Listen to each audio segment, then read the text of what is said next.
Okay, so excited state molecules, this is again sensor based on luminescence quenching. Remember luminescence quenching being it luminesces and then it slowly goes down, so it stops, meaning quenching, right? So this is going to be a sensor that starts luminescing because it's excited, and then will drop down from the excited state as it luminesces, of course, and will end up being quenched over time, right? Okay. So the excited state molecules can serve as chemical sensors. In fact, this is a lot of the chemical sensors you have seen over, this is not even a new thing. Like this is the luminescent chemical sensors were used to detect radiation back in like 1930, okay? So this is not at all a new thing. So a molecule can absorb light, of course, and that's this right here. Well, I've already covered this, haven't I? We even talked about the K here being different because this is the absorbance, right? And this is the emission. Okay. The other thing that a molecule can do, of course, is when it absorbs that light and it's in the excited state, that energy can do a transition to release heat, right? That's one of the other things that happens. And physically, that can be very easily understood by, let's say it's a rotation is the excited state. If it hits something while it's rotating, that energy is going to get transferred as heat, won't it? See? And this represents that right here, okay? So this is that excited state dropping down to ground state with the emission of heat. This very rarely actually happens where you end up in the same ground state from these two effects, but this is a good overall, you're losing energy to heat. You can also lose it as luminescence, right? And of course, we have a negative because the excited state's going down over time, right? It's losing energy to heat over time. And then this is the rate law, which is always in terms of reactance, right? So excited state times a constant. Again, this is a different constant, okay? Because this is losing it to heat, isn't it? That's going to have a very different rate of conversion. So another possibility is the excited molecule can transfer energy to a quencher. A quencher, which we'll label as capital Q. So the quencher, if it transfers energy to the quencher is going to end up being in an excited state, right? And so this would promote Q to an excited state. And so this would be the reaction right here. We have the excited state of M promoting Q to the excited state. See that okay? Okay. Note, by the way, that these were monomolecular processes right here. See that? We don't depend on anything colliding, do we? So it has different rates. This has a different rate because it is a bimolecular, isn't it? Two things have to come together. It's a bit of a misnomer to call this bimolecular because these don't necessarily have to be molecules. But you get the point, right? Okay. Like this could be a Bose-Einstein condensate. This doesn't necessarily need to be a molecule, okay? This could be a bunch of things, by the way. It's, you know, this is like general physics rules of the universe here. All right, so this is the rate again. Remember, rates can be represented in two different ways. We can look at one of the species. It goes down over time in this case, right? Which is the excited state of M, okay? We could have also represented this by change in the excited state of Q, which would go up over time, right? At least for this portion of the reaction. We can also write it as a rate law. The rate law would have a rate constant, which again is a whole new constant, right? Because we're looking at transferring the energy from M to Q, aren't we? We're not looking at released as a photon, we're not looking at released as heat, okay? And this would always be in reactance, so it's going to be the excited state of M and Q, right? Not the excited state, the ground state. Okay, and this is an overall second order reaction, isn't it?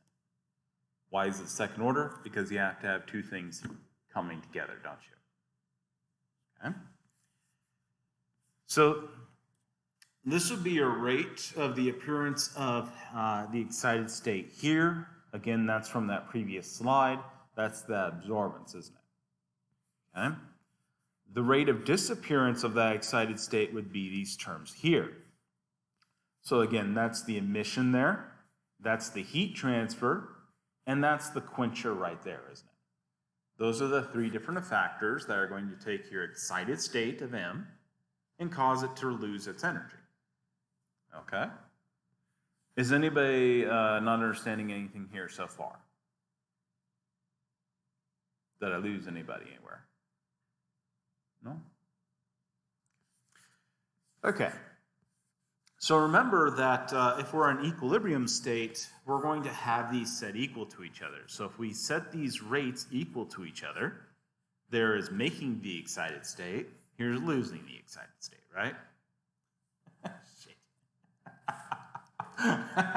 We lost the lights. And only him I can bring them back. Okay. So we've set these equal to each other, right?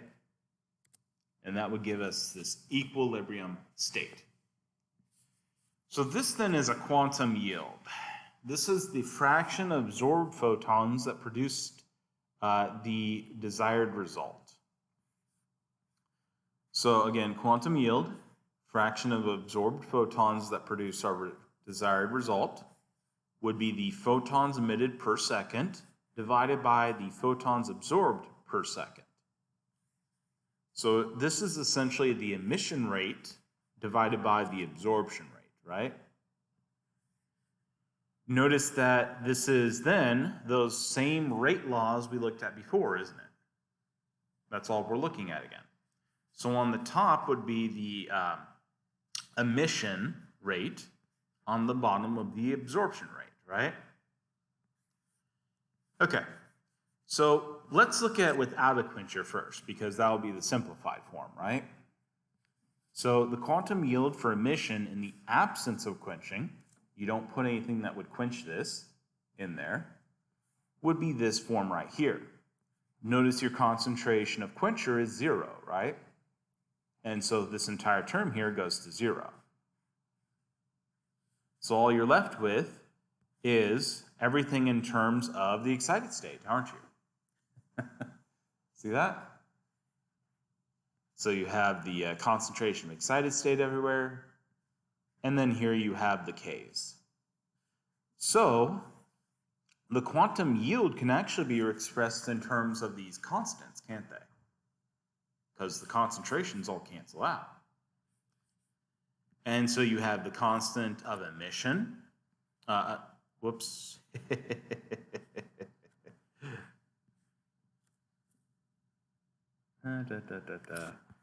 Yeah, this should have been A, by the way, down here. Sorry. Again, it's probably a damn photo that I got from your book again. Yes, it is. Anyways, this bottom one's A. You're okay with that, right? Yeah. So you got your KE, your emission, divided by the absorption, plus the heat.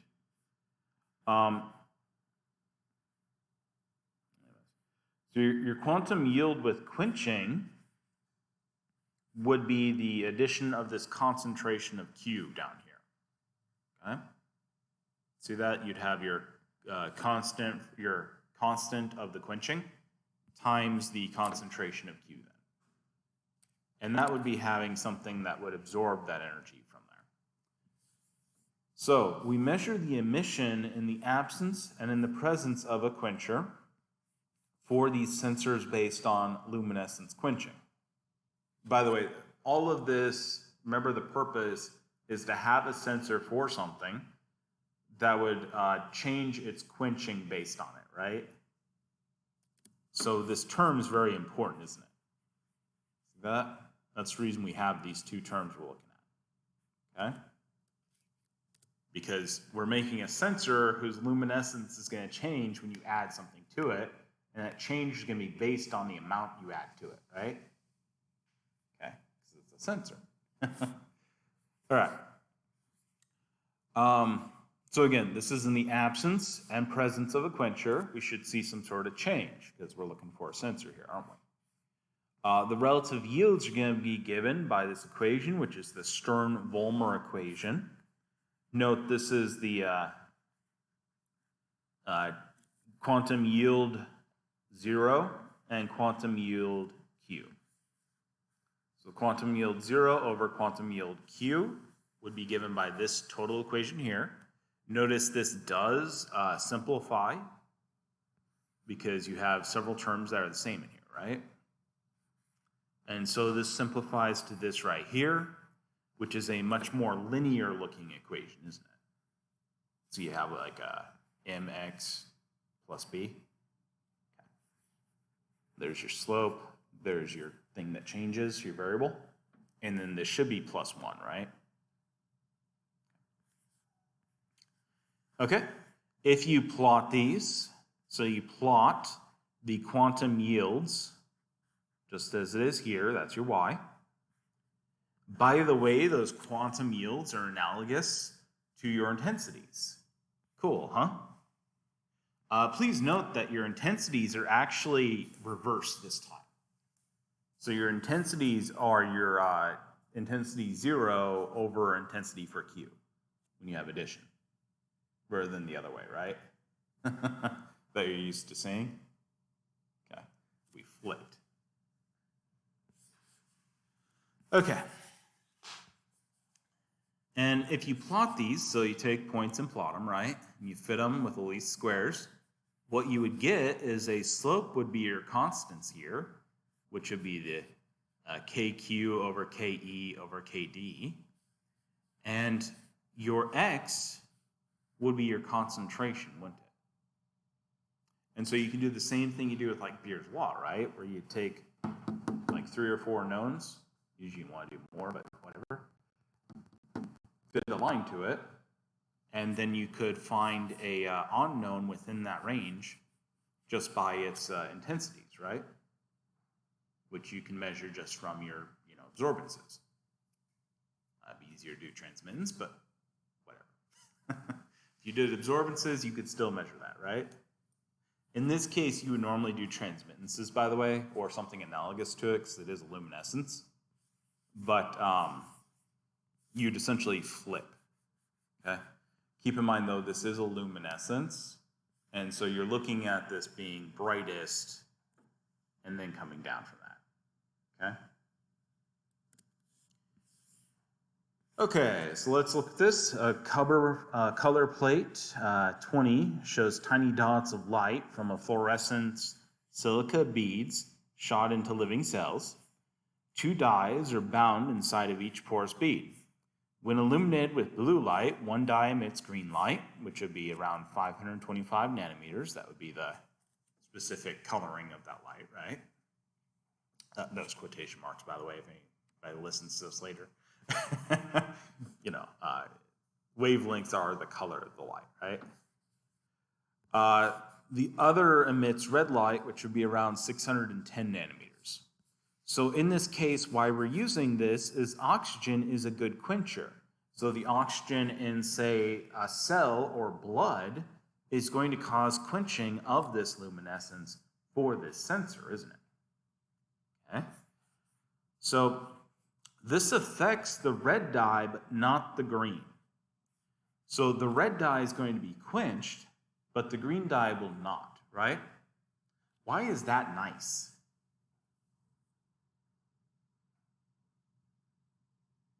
We have an internal standard that way, don't we? We have our green dye that's going to give us our total luminescence that we could have gotten out of this thing, isn't it? Okay? And that'll help us keep track of, is this just low on energy or what the hell's going on? Okay? Are we failing to excite this properly? While the red is going to react to the oxygen content, isn't it? So the ratio of that red to green emission intensity actually tells us the O2 in the vicinity of the beads, doesn't it? Notice that we're taking that red versus green and we're putting them into here. See that? This is the red to green right here. Okay? We would have a calibrated curve here we plot this, and then we'd use this equation to figure out how much oxygen content we have in that cell, right? Or that blood, maybe. Okay. We could do it for cells, we could do it for blood, we can do it for damn near anything, right? All sorts of different oxygen environments, okay? Basically, it just tells us the concentration of oxygen in the vicinity of that bead, doesn't it? Cool, huh? Oh, come on, you gotta love that. You're always probably wondering, like back in biochemistry, how the fuck do you determine the oxygen content of this shit? Here you go. Finally. Okay. Let's look at some more examples here. So we have an antibody here and mercury and EDTA. So this solution contains an antibody and a mercury EDTA complex. The mercury EDTA complex will bind to that antibody. So you pass an antibody mercury EDTA complex over a solution, the solution over beads. So you got this solution here with the antibody, mercury, and EDTA, right? Has that complex floating around in it, okay? I'm just gonna say the complex from now on. Is that okay? You guys understand what I'm talking about, okay?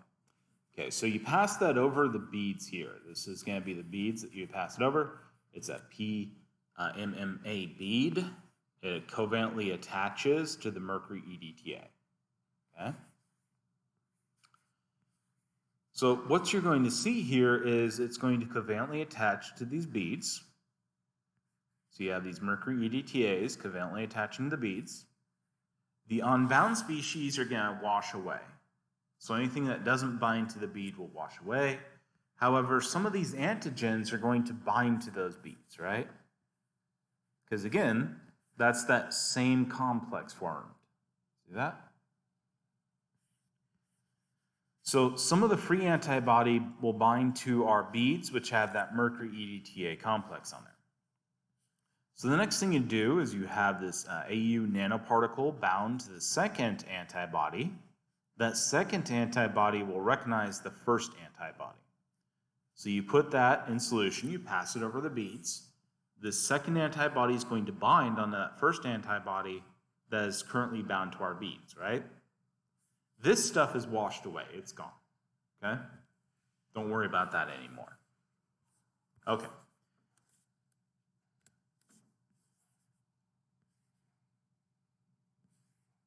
Okay, so by the way, here's the dyes, if you're curious. This is the Oregon green reference dye that's insensitive to the O2 that we talked about before, which is pretty cool, right?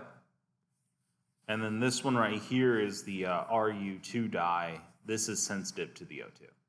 So this one would be quenched. It would stop radiating this red light in the presence of O2, okay? The more O2, the less red light that's going to be radiated. Okay, and this is an example of a luminescence quenching right here with these beads, okay? And this is how you could measure a binding for these things, how well it binds to this different complexes, okay? All right, and that's that. You want to just call it a semester so far? Okay.